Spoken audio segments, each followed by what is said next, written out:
Is the real estate market collapsing? You could be wrong. Hello everyone, and welcome back to another episode at NOVARISE Invest, your channel for financial education. So today's video is to give you a market update. I know a lot of you have been leaving comments asking about the status of the current market conditions. Should you be buying a house? Should you not be buying a house? What should you be doing with your money? And this episode is actually in response to your request. And when I was venturing out into my research, I was, surprised to see so many polarizing opinions. Some people were going on the no, you should not spend your money on anything, just keep it in reserve. And then, well, there are other people who are more on the extreme side, trying to tell you to do the opposite. So in today's video, what I'm going to do is just to share with you what I have found on my research, and hopefully you can leverage this information to make the most informed decision as to what to do with your money, whether it's to save it, leave it in the bank, or investing it in an asset such as real estate, or why not just simply buying a home. So let's go ahead and get started.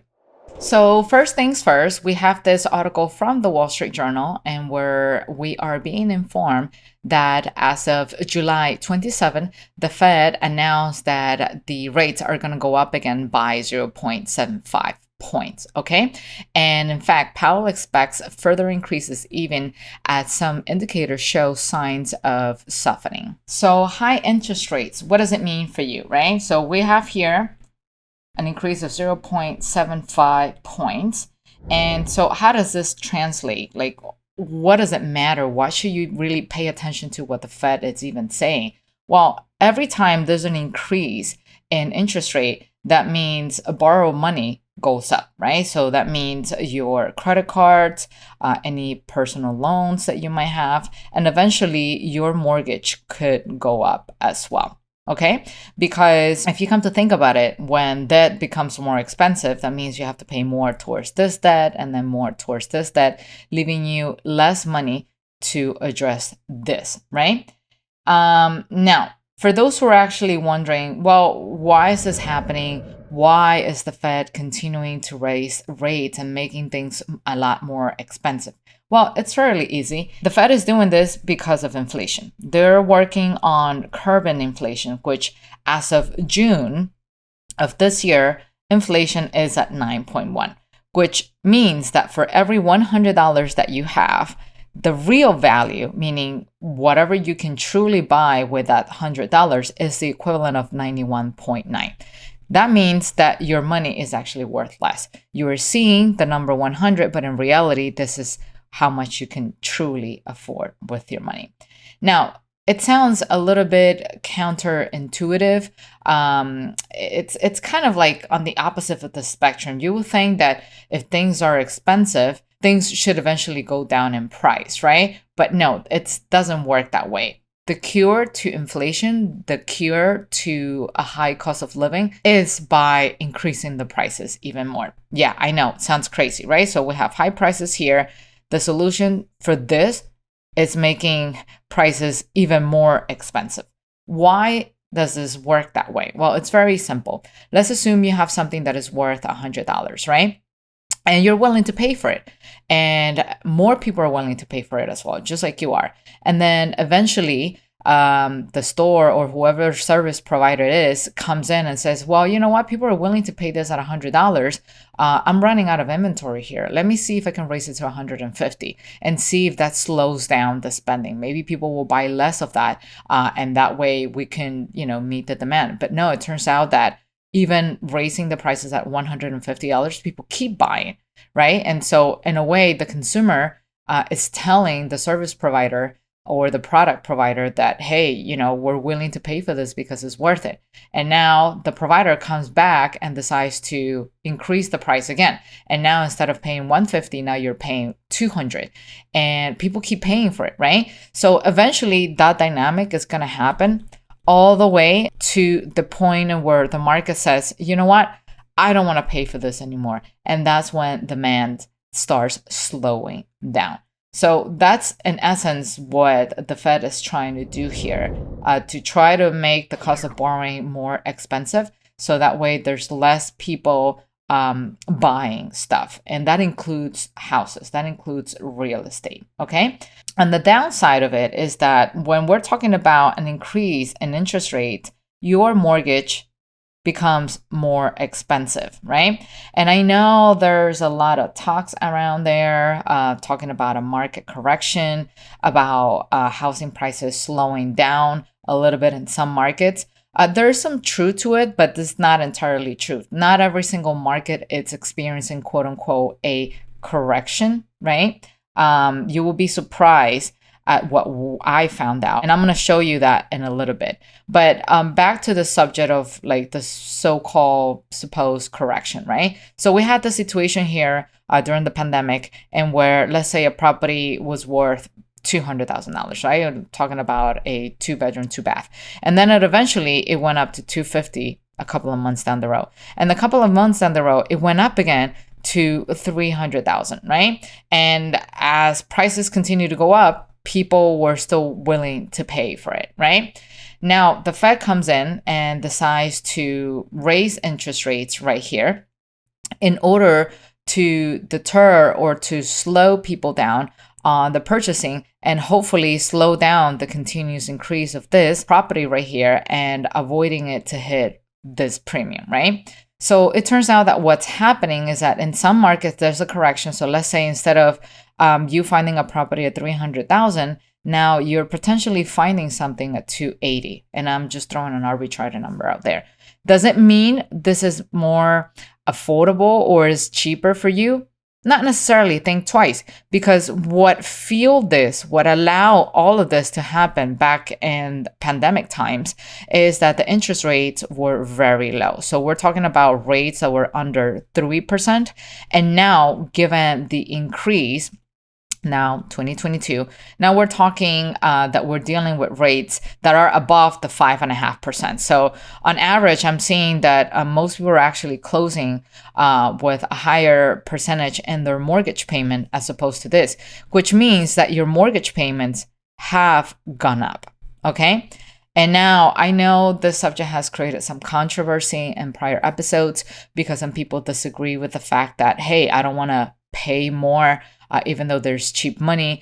But now look at the opposite of what's happening. Now, some corrections are happening, but even with the correction, you're still paying more because the cost of borrowing, it's more expensive, which means you're wind up paying either the same, if not more, if the Fed continues to keep raising prices. So for those who actually bought during the pandemic, not only you were able to enjoy a low cost of borrowing, but at this point, you probably have experienced a massive amount of equity gain over the years.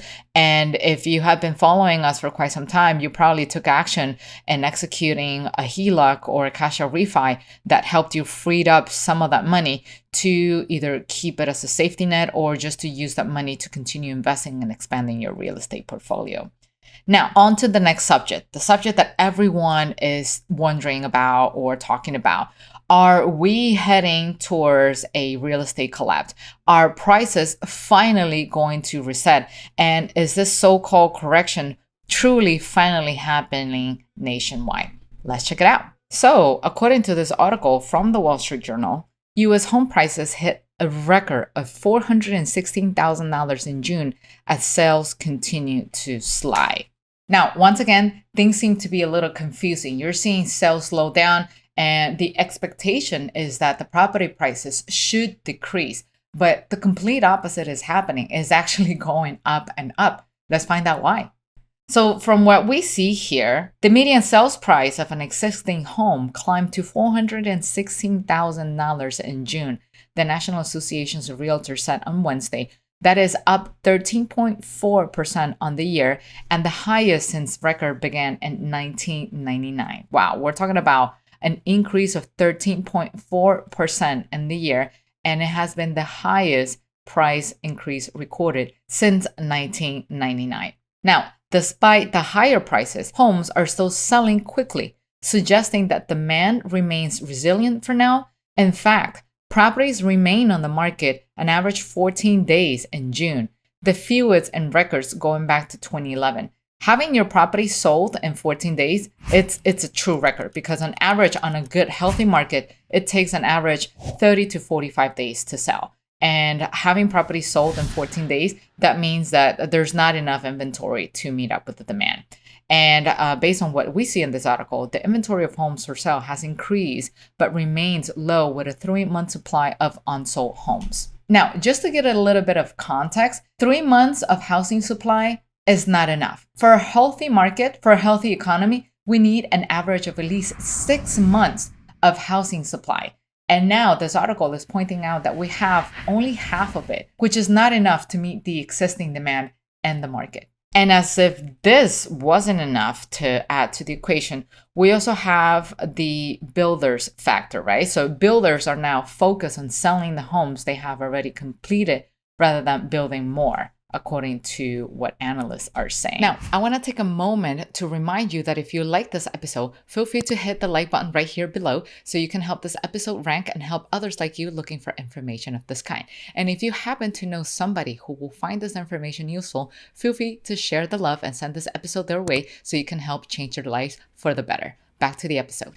So that means that we could be seeing a repeat of what has been happening over the past 2 years, meaning we don't have enough household inventory. Builders are being cautious as to the slowdown of the demand, and they're focused on getting rid of the existing inventory. But what if we get a slash of people coming in and buying more and more properties, and now they're finding themselves in the same situation as it happened during the pandemic, meaning they don't have enough houses to sell. Now they have to rush through the whole building process, trying to get the permits, trying to get the houses built up and ready to meet the demand. So potentially we can see some issues over there, meaning that you can see people fighting over the 1 or 2 houses that are available in the market.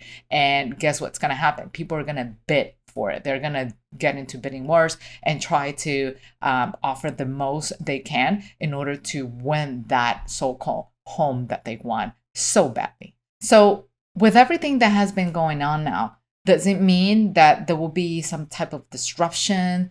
Does it mean that the housing market is going to collapse? Are we heading towards a real estate collapse, really?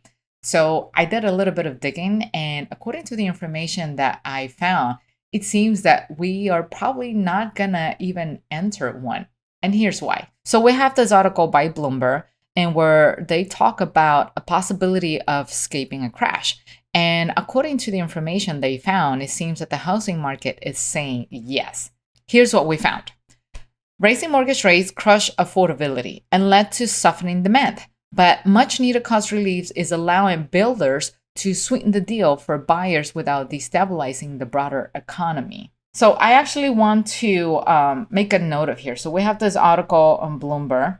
So what this article is saying that, yes, it is sad, the fact that interest rates are going up, and this in fact is affecting families in terms of affordability. Meaning that for some families, the idea of owning a home might not be possible because they cannot afford the mortgage payments. But they are saying, on the other hand, that things are not as bad as it is being depicted, because the fact that the rates are going up, it means that demand has slowed down. Okay, slow down. And a situation like this allow builders to actually go back to their suppliers and negotiate better pricing in construction materials, which in essence can translate to better pricing for you, the buyer. Quite interesting, right? So now back to the article. The cool down will represent new challenges and opportunities over the next 6 months for both sellers and buyers. It should also provide some broader measure. It's looking possible that we can unwind some of the explosion in housing and affordability without crashing the market. So that's what the article is saying. And as we continue to scroll down, when stagflation was the leading dynamic back in March, the housing market story was relentless cost inflation and an inability for supply chains to catch up to demand is bad. But people still really want to own homes, and low mortgage rates are helping keep demand strong, which is the analogy that I explained you back here with cheap money and how that was fueling consumption and the purchasing of homes. Funny enough, today the story has changed. Supply chains are finally catching up to demand, in large part because higher mortgage rates are making buyers more skittish and damage sales. At the same time, home builders are now in a position to use some of the cushion from record high profit margins to offer incentives to buyers, improving the affordability picture for potential homeowners. Yay, did you see that? We got some great news here. So builders, once again, are taking a step back and they're reassessing their profit over the past 2 years. And they intend on using that profit for negotiations with new potential buyers by offering them any type of bonus or any type of incentives for the purchase of a home. It could be a discount of like $500 or maybe some type of credit towards the closing costs that could eventually help you save some money and help you with affordability. Now, back to the article.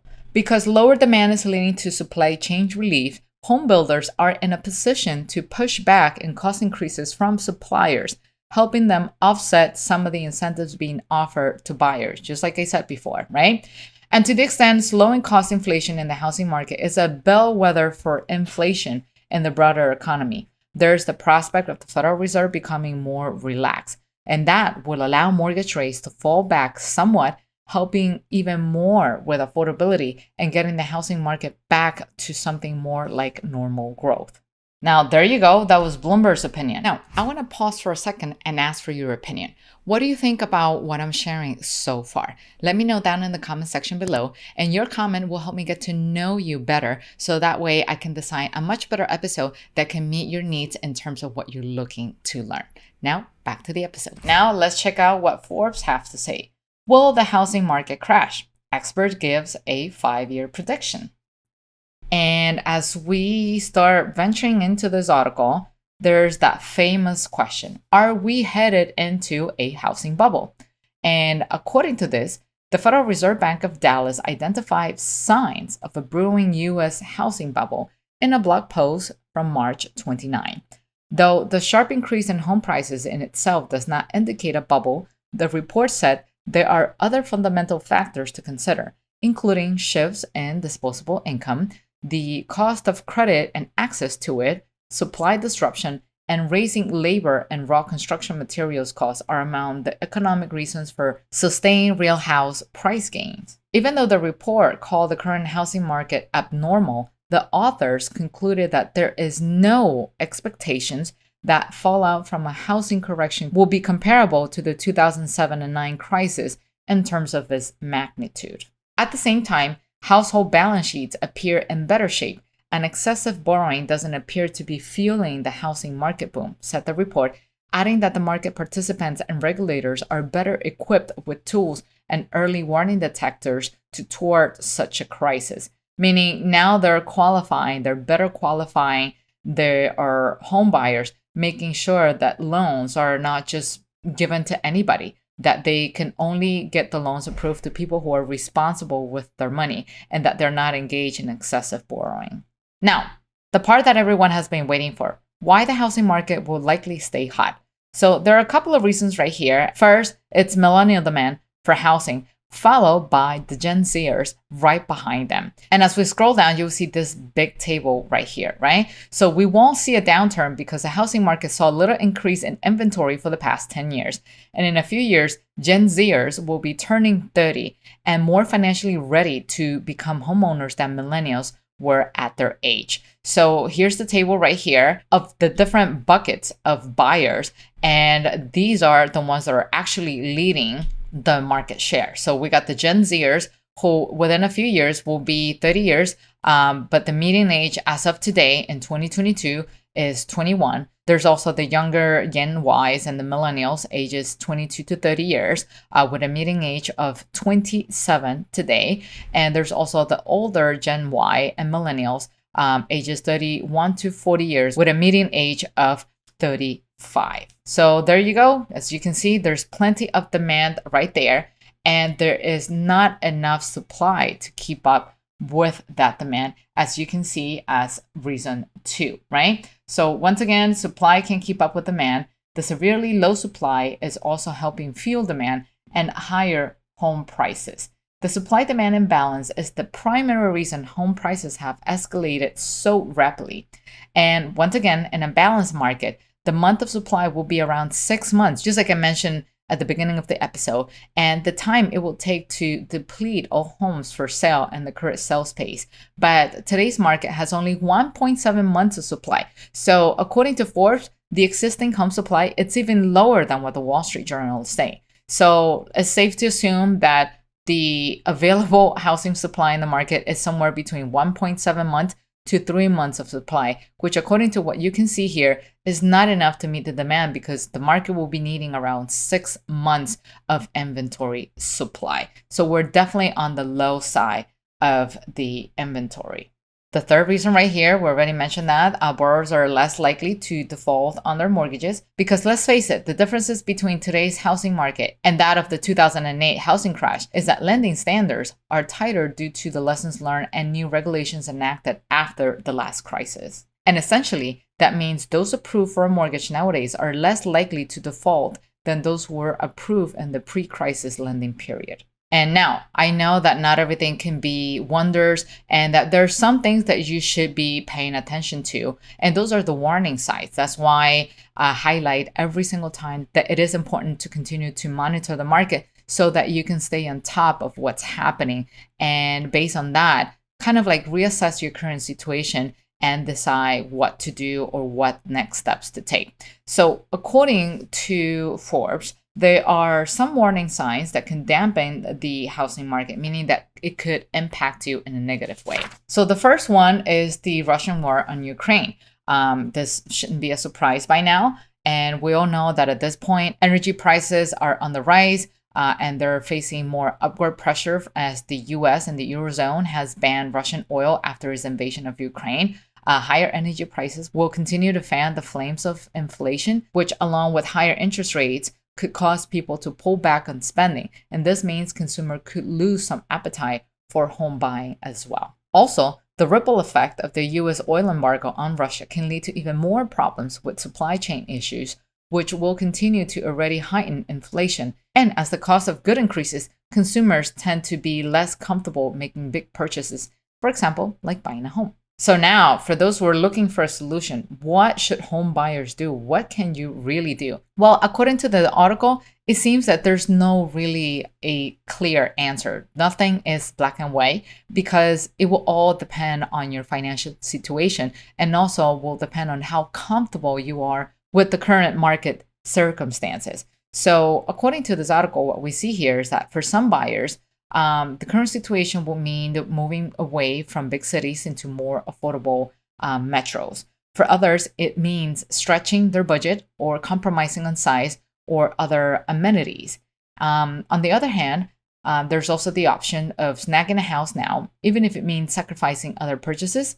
And it could possibly translate to you saving money down the road if home prices and equity continue to rise. There's also the chance that you could be saving money by getting a house today and locking in a rate before both rates and home prices continue to increase. But of course, the opposite could also happen. And there's the risk that that limited supply coupled with rising inflation could get to an extreme, and it could end up hurting the housing market and causing the prices to fall, particularly if the economy goes into a recession. But truly, I mean, what is the alternative? Is it to truly buy at the existing high prices before it becomes more expensive, not just on the housing price side, but also on the interest side? Or is it better to remain in the status quo and do nothing? But keep in mind that things are never going to remain stagnant, even if you remain in the status quo, because there's also something else that is growing, and that is the raising cost of rent. Let's just check it out. So according to this Redfin article, we're seeing that the rents are actually surpassing $2,000 for the first time. That's the average rent, okay? $2,000 for the first time in May. And asking rents are actually going over 30% higher in markets such as Cincinnati, Seattle, and Nashville. And in markets like Austin, Texas, rent has gone up nearly 50%.